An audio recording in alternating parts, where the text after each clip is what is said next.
Hey guys, time for another weekly haul video. I'm gonna just start us off real quick with the movies, and I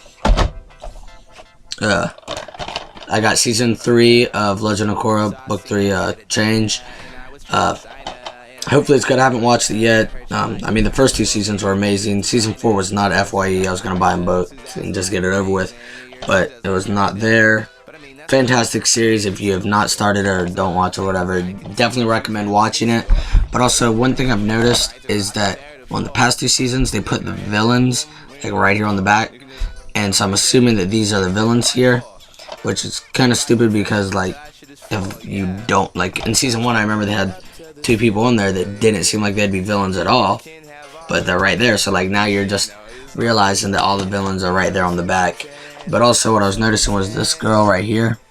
She has an eyeball tattooed on her head. I'm not sure if you could see that.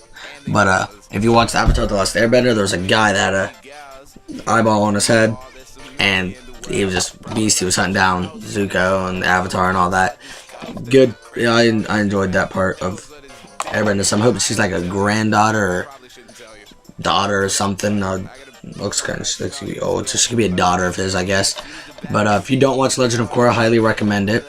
Next thing I got, we'll just go to the next show. I got seasons 1 and 2 of Saved by the Bell, one of my favorite shows of all time, which I talked about before when I got my Kelly Kapowski shirt.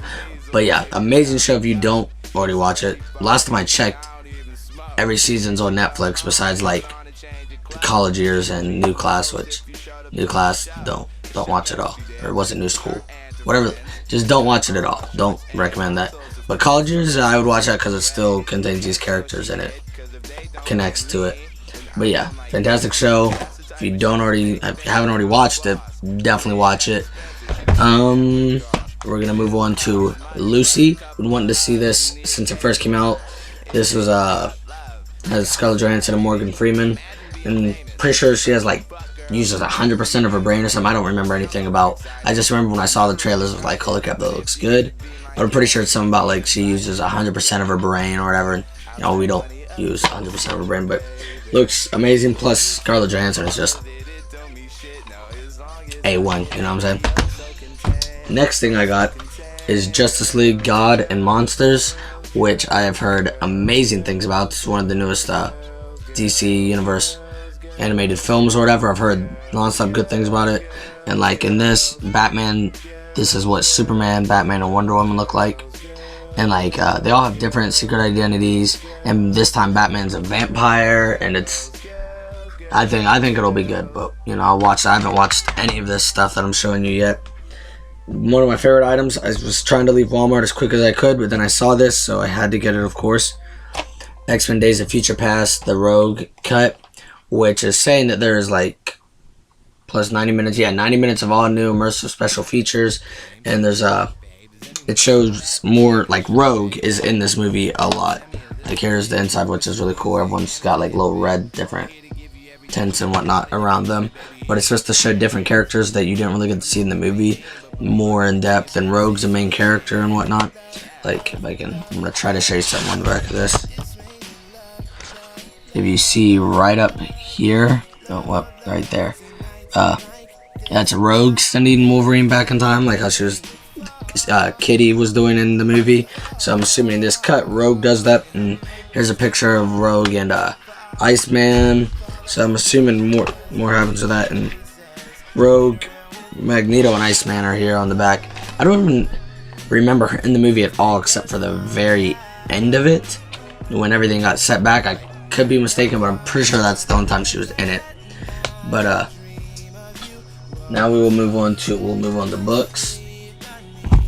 I got this novel, connects to the Marvel universe or whatever. It's called Astonishing X-Men Gifted.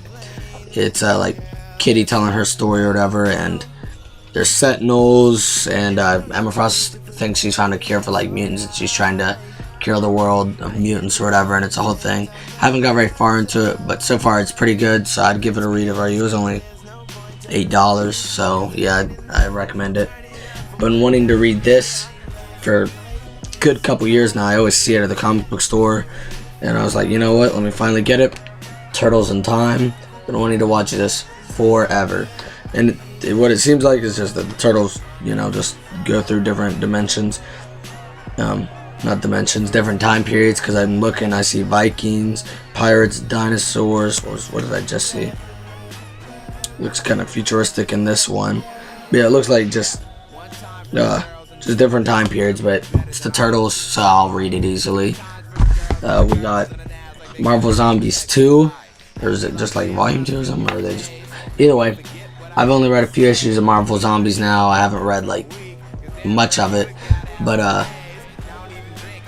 a friend of mine, Ben Atkinson, just gave me this along with Ultimate Comics Spider-Man.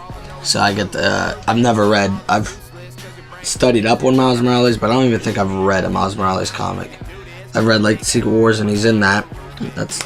crap. That was weird. That guy just had Howard the Duck on his shirt. If I can find that again. But yeah, I've only read Miles Morales. In other comics, I've never read one of his own comics, but yeah, he had these laying around, so he gave them to me, which was very nice. Yeah, so those are those. I cannot wait to read Miles Morales, but the one I'm really excited for is Turtles in Time, just because, once again, it's the Turtles. Anything Turtles, I will read. We're going to move on to just comics. Last Days of Magneto, issue 20. Looks like he has Polaris on like strings, like a puppet almost. Haven't read this issue yet. This is a local artist, Easton and Lowe. Jordan Lowe owns the comic book shop where I get most of my stuff. He's a really cool guy, and they wrote this Paradox City issue 1. I haven't read it yet. Plan on checking it out, but yeah, I'll put a link or something because they have a website. I'll put a link down below for you. Issues 47 and 48 of TMNT. Whoa. Amazing. Freaking Shredder's finally back, and Stockman's working for him, and you got the Flyborgs and the Mousers coming in. They're attacking, but they're only after Splinter, so now they got to protect Splinter with everything they got. And Donnie's body's being held somewhere with Harold and Fugitoid. They're protecting it. Angel and Olapex came in last minute, but freaking they found Casey Jones. Oh, it was the most amazing scene. I think that was the beginning of 47. Casey, Angel, and Olapex came to were fighting Hun and the Purple Dragons right outside of April O'Neil's parents' house, and then Mr. O'Neill came out to back him up, and this guy named Arun or something, I don't remember exactly, but it was a guy that owned a shop that Casey helped a few issues back. He came out, and the whole neighborhood came on there fighting Hun and the Purple Dragons, scared him off.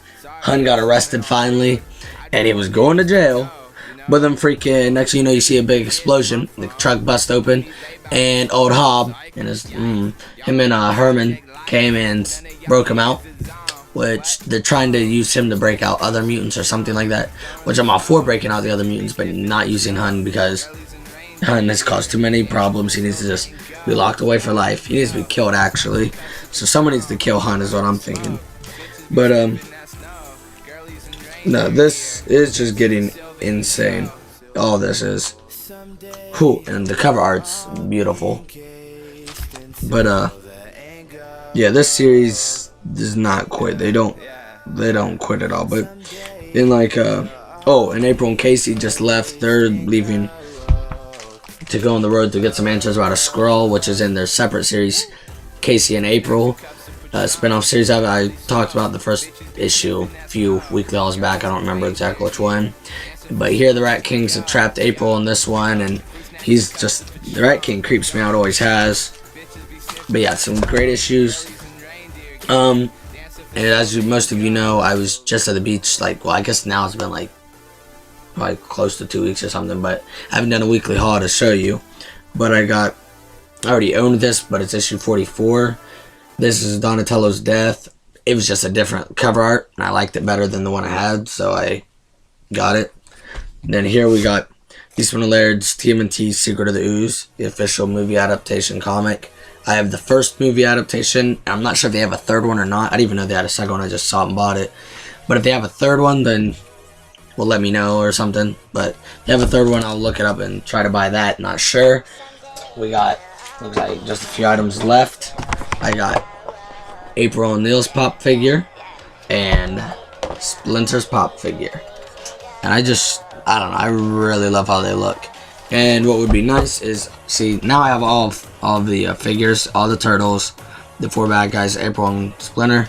But I think they should come out with another series with like Krang and Casey Jones would be cool. I'm surprised they didn't have Krang already in those. Casey Jones, I understand, because he wasn't that main in the old series. Still would have been cool to see him. But, so I got all the TMNT pop figures now. Alright, here's this. I just found this funny. It was a little cheap buy at the comic book store by a local artist. They have their business card. I'll leave a link down below. I don't really know much about them, but I just found it funny because it has like the ghost, and now they're like, oh, and they stopped because, you know, Pac-Man's, if you can see, he's got a gun. He's not playing no more, you know what I'm saying? And really, oh wait, I got this sweet pizza slice with some bites taken out of it, tank top. I've been wanting to get this. I saw JCPenney's months back, been wanting to get it.